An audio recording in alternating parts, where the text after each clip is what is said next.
Coming at you again with P. Man, special edition, part two of Chronicles of a Frustrated Baby Father coming at you.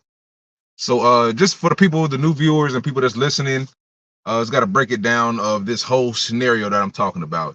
Um, it's my own personal situation going on in my life with my baby mother of a child that I just found out was mine in December, for sure. For sure, found out was my child, DNA proof, evidence, did the swab, all that. As I said, things were going cordial between me and the mother. Um, man, yeah, man, it was really a lot. It's really a lot, man.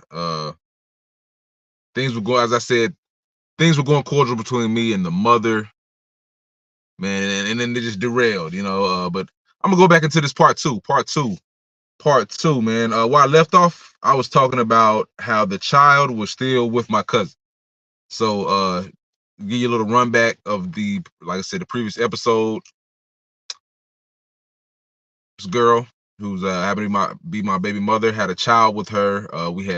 We fooled around in 2013. She told me when before we fooled around that she had fooled around with my cousin. Yeah, she was whatever, she was in some type of relationship or some type of situationship with my cousin.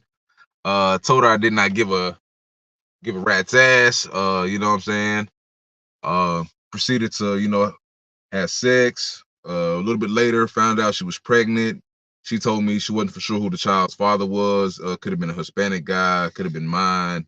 Told her, cool, as soon as I get a DNA test, we can go from there, Months went by. The day leading up to her having the child, she hit me up on my inbox, said, I'm glad to go have her. Blase, blase. I'm like, cool, shoot. You know, I'm cool with that. I'm so I don't get disturbed. But I said, cool, as I said, we weren't together, was not even wanting to be with a girl, so it wasn't no situation where I was gonna go and, be at the birth of the child, because that was not the case. She had a child. Next thing you know, I see online my cousin is saying he had welcomed the child into this world. So, and there was no longer any communication with me and the girl. So, obviously, as I said, confused, shocked. I'm like, damn, like I didn't have any kids prior. My cousin didn't have any kids prior. So, I'm not the youngest. I'm about 25 at this point in 2014. So, I didn't have any kids at this point, so what, I didn't really know what it was to be so whole, hearted to believe that this is my child. As I said, we had sex one time. She said she was on the birth control, and honestly, I would be apt to believe her due to I could feel it inside her. She said she had the implant. I forgot what they call that, but whatever it's called. Um, yeah, so it was a situation where it was really on a far odds for her to even get pregnant. So I was not thinking about having no child with this girl in no way, form, or fashion. The girl, she already had, like I said, two kids already with two different baby fathers. uh she told me she doesn't even have no type of relationship with the baby fathers. Like, me and her, I was walking the eggshells dealing with her. As I said, I try to appease her because she's a been through a lot of trauma. She's a traumatized black woman, a hurt black woman. Unfortunately, we have a lot of those in our communities that are unloved. She doesn't have a relationship with her father, doesn't have a relationship with her mother. Um, so yeah, just she was going through a lot of stuff. She said she was sex trafficked. She was in jail for 14 months. All of these are things that she confessed to me about. So this isn't slander. These are just the facts. Straight up and down facts. So yeah, I was not gung ho to be a father to this type of woman. As anybody, wouldn't be surprised to be that. Like, she was, ghetto to say the least, very ghetto, very, yeah, just a degenerate. The way she carried herself was, is toxic. It wasn't something I would like to have around me and in my presence at all.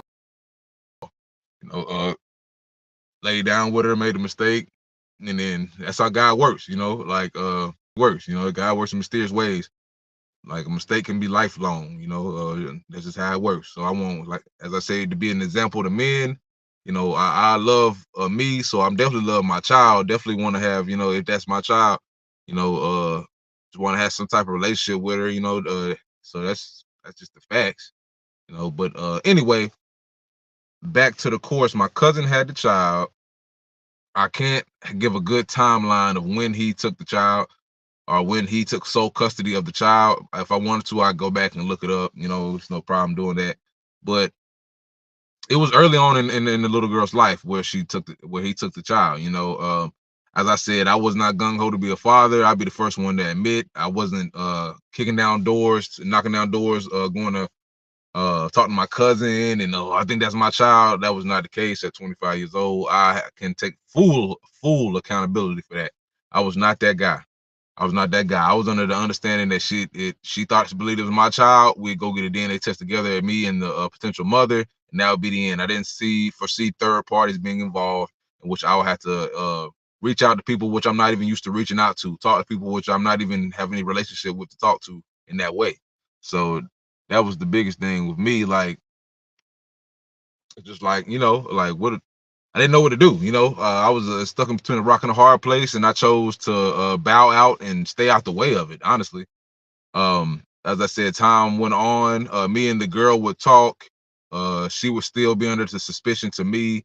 Like I just hit her up, like, you know, uh, just asking questions. She told me that my cousin was keeping the child from her too. So I don't know, the truth of that or what, I don't know the specifics of that. Let me say that. I do know it has some validity to it. But during this time frame, like as I said, I don't really perceive, as she said, she didn't have custody of her other kids. I don't really see that she wanted to be a mother really that adamantly either. Honestly, at that point, she was too busy running the streets, being a little hoe. As she said, she was sex trafficked. She was going all over the place, stripping, whatever, thotting off. She wasn't really wanting to be the father to this little girl either. So the little girl was in a situation, but she would occasionally, it would be these sporadic outbursts. Like 3 years into the girl's life, it was like 20, or might have been four. Might have been 2017, 2018. It was a time where she came out and she had basically went online and was telling him like, that's not your child online, give your cousin back his child. She was doing outbursts like that. So I don't really know what, the specifics of what, the details, whether or not was going on, him keeping the child from her, seeing her, obviously she was going through shit. As I said, she was in prison for fraud in Alabama for about 14 months. Um, yeah, man.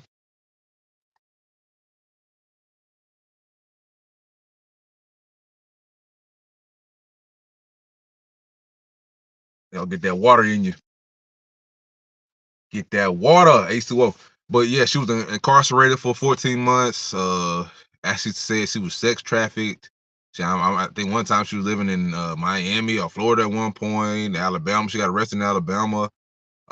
Currently she lives in Detroit. So and she's from North Carolina. So currently this is a person who has just been all over the place, throughout her, this short, little bit of time of life being a mother. Like she's, right now she has custody of the daughter.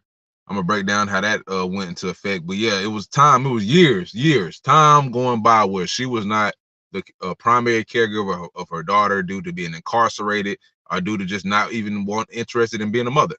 You know, so then that's just my opinion. She's gonna say, of course, otherwise. She's gonna say that my cousin kept her away from the child. That's what she's gonna say.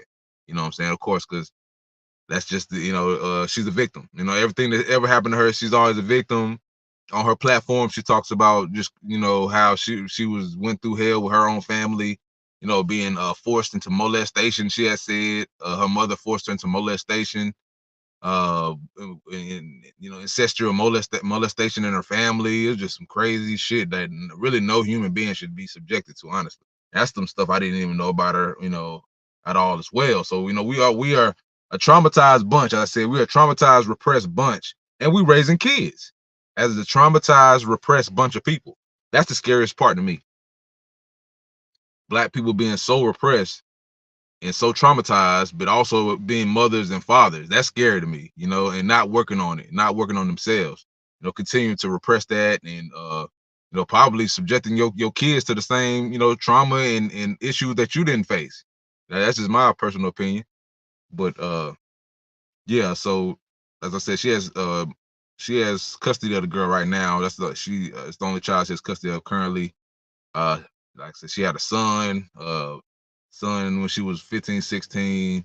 Son's homosexual at 16, 17 years old. Son was living with her, and then he had issues. I guess whatever, typical, because you weren't in his life. As a mother, you weren't in his life. That's why he was lashing out against her. And she's crazy enough to believe, once again, she's a victim mentality type person, that everything is her mother's fault. She said it's her mother's fault as to why her son acts that way, but she takes no accountability as to you not being in his life to how he got that way. Why weren't you being a mother? Why weren't you a mother to your second child? These are the questions you got to ask. But anyway, she went back during this time, maybe whatever, 20, probably like 17, 18, somewhere in there, 17, 18. She was, eye contact, and she tell me, "Oh, no, that's your child," and obviously no DNA test, so I wasn't really sure myself. So I get a DNA test, and especially with a chick like her, I wasn't quick to say that's my child. She's just too scandalous of a woman, too much stuff going on. So we conversating, I'm just talking about, like, after the situation where she put him on blast online about that not being your child. It came back, then I guess for some reason, which is weird as hell, people came at me, my cousin's family, my aunt, they came at me questioning me about the situation. And like, she said, "Give your cousin his baby back." She didn't mention my name, but it's funny how I was the first one that came. That was something that was funny to me. She told me that she had told him that wasn't his child, it was your cousin's child previously. But like I said, I can't tell who's telling the truth and who's not. It's just rumors and accusations. But they came at me asking me about the situation, and I'm like, yeah, I knew about it, whatever. And shoot, like, I be wanting to take a DNA test. He said he was gonna take a DNA test, get back to me. He never got back to me. You know what I'm saying? So once again, and I was already starting to start my own family with, my lady. So it just wasn't a priority to me, honestly. He had already had her for a long time. I did want to have a relationship with the child. That was my biggest deal, and that's what I'm going to talk about in another part, where I did reach out to him to have some type of relationship with my child. Like, he was obviously the primary caregiver. She's 9 years old now, about to be 10, for a long time, till she was 8 years old. From basically her birth till 8 years old, he was the primary caregiver, and he watched over her. So obviously, in all this time, like, she's not gonna have any connection with me like that. It's gonna have to grow over time, or anything like that. So when during that time when he said he was gonna get a DNA test, that was about 2017. No, that was 2018. So the child would have been three about to be 4 that year. He never got back to me. Time went on. Like I said, I had my first child in 2018. I'm just seeing the child grow and get older, you know what I'm saying? So I just, I'm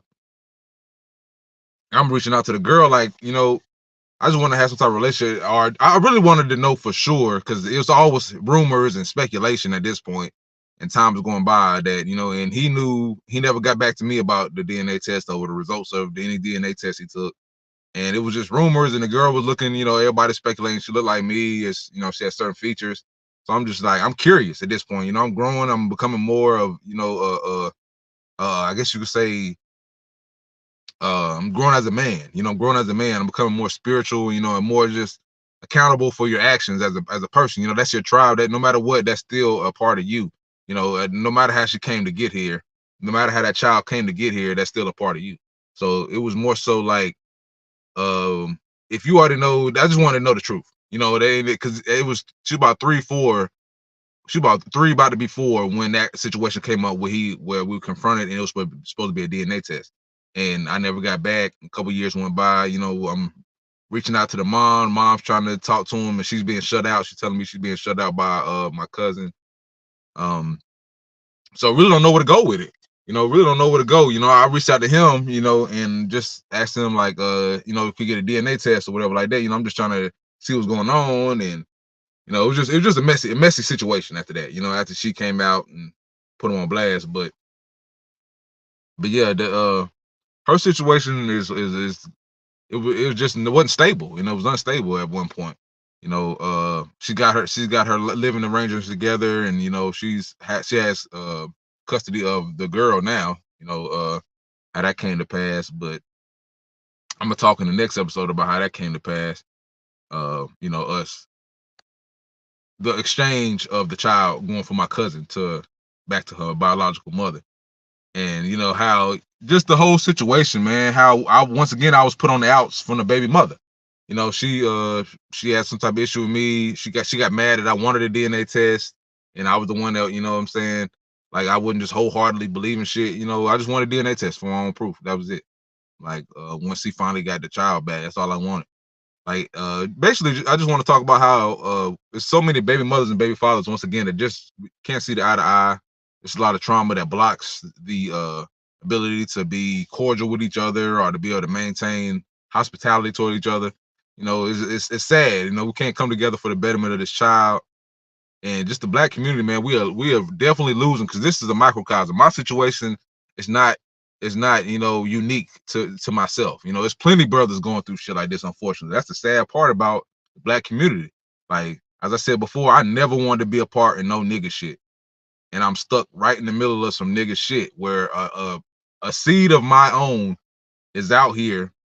You know, 8. I'm 9 years old, about to be 10. She's been with a mother since she's been 8. So she's spent a whole year with a mom now at this point.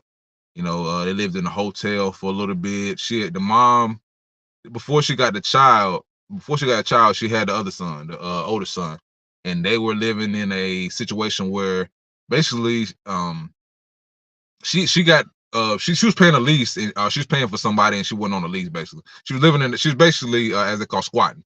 She got caught squatting in Michigan, and she was living in a place somebody had said she could rent and live out of, and it wasn't a legal lease.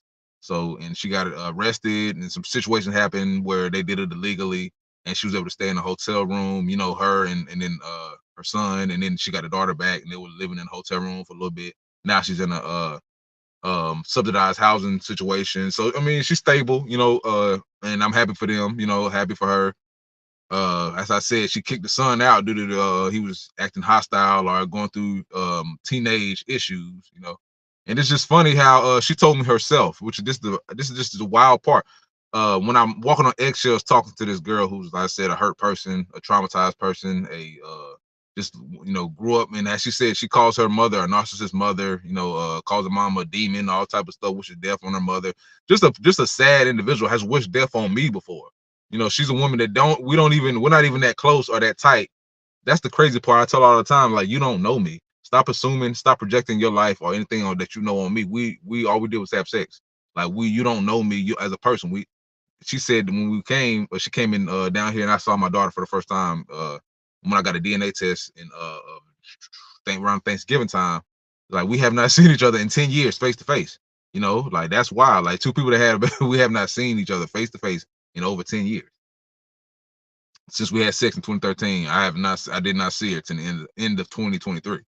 So, I mean, I should say, and she called me all type of king, all this positive stuff to say. I got the text, I got the receipts. Yeah, all this positive stuff. She's calling me, talking about, you give me positive affirmations, and you bring me up, and just all this positive, uplifting things about my character. And then over a small text conversation, which I can break down that as well, because and as I said, she's always the one to be a victim. You know what I'm saying? She's always the one playing the victim role, and not taking culpability and accountability for anything. Like me, I have no shame in my game. I tried, like, the daughter she don't know me. You know what I'm saying? Like, we're growing and learning each other, but I want to cut into her because she's 9, about to be 10 in May. She's not a baby. You know what I'm saying? She's the way she moves and talks. She's not a child, so she's not a little baby. Like, that's just facts. So I was just asking direct questions. She's manipulative. She's been around a lot of people. Like she knows she has a personality, and you know she's sassy. Like she's her own person. Like so, I just want to know, you know, how we like basically how do you feel about me? That's really how I want to know. I cut into her like that. Like is it something I did wrong? And the mother was, you know, acting like, oh, basically I was guilty for not having a more of a conversation with her. But I do talk, like I talk to her on the phone. I text her. I'm a texter personally. I'm more of a texting person. I text her almost every day. So and I call. I've called, and like I said, it's been times when she screamed my call. You know, she's 9 years old, you know, so I get it. You know, trying to have a relationship or some type of contact over the phone is already difficult. You know, I would really want to ask her, like, and she's putting all this pressure or talking about me trying to build a relationship over the phone and feeling guilty, which I don't. I definitely gave a concerted effort to try to have some type of relationship with my daughter. I'm literally doing this because I don't want my lineage to be tainted by a negative degenerate person to bring down my bloodline. I would like for her to have the opportunity to do something with her life.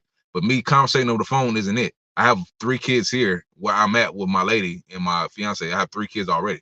So um I have a whole situation down here which I have to give them time. I have to give them effort. I have to give them my undivided attention. And you know, and I can't sit on the phone for a long time. You know what I'm saying? I can text, I can, you know, have short conversations, but that's just my thing. I've called her and there's been times where she didn't even respond. And she told me would call me back. So I'm like, damn. So really, texting is the main way we talk. You know, and she just seems disinterested, which is understandable. You know, you've known someone else to be your father for 8+ years. You know what I'm saying? Someone else to be your whole different. Now this is your whole world's turned upside down. You know, this is different for a 9-year-old, 8-year-old, 9-year-old to understand that this is your biological father, not this person. This is your real who you come from. So that's, you know, that's going to be odd and hard anyway. So I'm just trying to understand her 9-year-old brain. Like, what do you think of me? What, you know, what are your likes? What your dislikes? Like, I shot it to her. I cut into her. I asked her a direct question. I said, "Do you not like talking to me?" You know, and stuff like this. I was like, "Do you not like talking to me? How do you feel about me? Is it something I did wrong?" You know, just direct questions that men do. Like, and it, you know, and looking back, I could see how it could come off. And she went and told her mama she thought I was mad at her. That was the real issue. She thought I was upset with her about something because I came at her with that line of questioning. Just because she's acts distant. You know, I know when people are trying to play you. I'm not a surface thinker. I'm a deep. You know, I got depth to my mind and just everything. You know, so I'm just trying to cut into her, and it scared her. I guess she, you know, was wondering like he's coming too direct. He's hitting on heartstrings and hitting on things that I'm thinking my 9-year-old brain can hide from an adult. You know, with a healthy um level of emotional intelligence. I have a healthy level of emotional intelligence. So it's very, very hard to hide things from me that you're dealing with emotionally. It's very, it is. You know, I can read people like a book. I can, you know, how they act, body language, certain things that even in subtext, I can get it like this.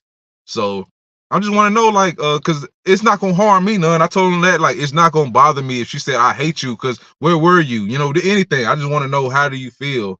Don't just sit here and play fake the funk, because that's what her and her mother does. Her mother, they're just living in some, like, her mother is like some witch or some type of crazy stuff like that she does on TikTok. And you know, I try not to judge folks, but it's like they don't live in reality. You know, as I said before, like we're a repressed bunch of people, and she just don't live. She doesn't live in reality. So after that conversation, that's why I was cut off. She hit me up. Oh, don't talk to her. You can't talk to her like that. You just you shouldn't talk to her like that, man. She understands full well what I'm talking about. Like, she's 9, about to be 10. She's not a baby. So, and then she was like, you're just you just feel insecure because you don't call her like that, trying to shame, insult, guilt, need to be right. Shout out to Kevin Samuels. So I'm like, nah, they don't live here. You know what I'm saying? They don't live out, you know, they don't live here right now. You've literally asked me and I've helped and did things. Like, I don't feel insecure about a damn thing. If anything, like, if someone, this is the thing that women will understand. If someone is not the way in which they contact you, it's the consistency. See, a lot of women that have not been around men, they don't understand consistency is the telltale for how much a man cares about you. Consistency. It's not about, you know, how it is, the route in which he's consistent. The fact that a man is consistent will tell you everything you need to know about that man. Period. And like I said, women like her who haven't been led by at all by no men, She sat here and told me, as I said, I'm gonna reiterate that she does not rock with, now that I'm gone, she doesn't rock with none of her baby fathers. None of them. She says she has bad relationship with all baby fathers. Like, and but it's always their fault. It's all of them's fault that that you fell out. No, she falls out with men for petty reasons. She's trying to run away from accountability and someone that's gonna uh hold her accountable and put her feet to the fire and really ask you to get better, ask you to, I know you doing your best you can, but let's improve. Let's continue to, delve deeper and continue to improve this level of where we at.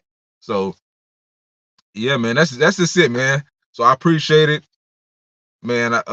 That's part two of the conversations with a frustrated baby father. And man, I appreciate you, man. Like, share, subscribe, hit that cash app. Man, I hope this helps a lot of brothers that's out here dealing with shit. And the next step will be legal actions. That will be the next step for me. Legal actions will be the next step. I'm not playing around. Like, I'm just leaving a physical account, an audio visual account of just what I'm going through. This scenario, it's like a soap opera. It's really shitty, like when you really look at it, it's wild. Like, and the person that's taking the biggest loss is my daughter. She's the one that's taking the most loss. Like, you could already tell she was getting close to me. She was telling me things like, even she said that she didn't even tell her. She was upset. Like, imagine that. Like, a woman, imagine a little girl, like, in having all the men in her life snatched out of her life. You know what I'm saying? And a mother who thinks, obviously, because she wasn't raised with one, she thinks that's okay. So, man, it's sad that what a lot of these queens, these black women go through, man. For real, man. These young princesses and boys and girls. It's like, it's just not, it's not conducive for these kids being healthy people in society. Snatching all these men from them, snatching whenever something challenges you, run from it. It's always someone tries to get you. It's really sad how a lot of the mothers in our community are. Just to say it frankly, it's really sad. But yeah, man, it's part two. Appreciate you tuning in, man. We're coming back with it with more shit, man. Like, share, subscribe, man. Fuck with us, bro.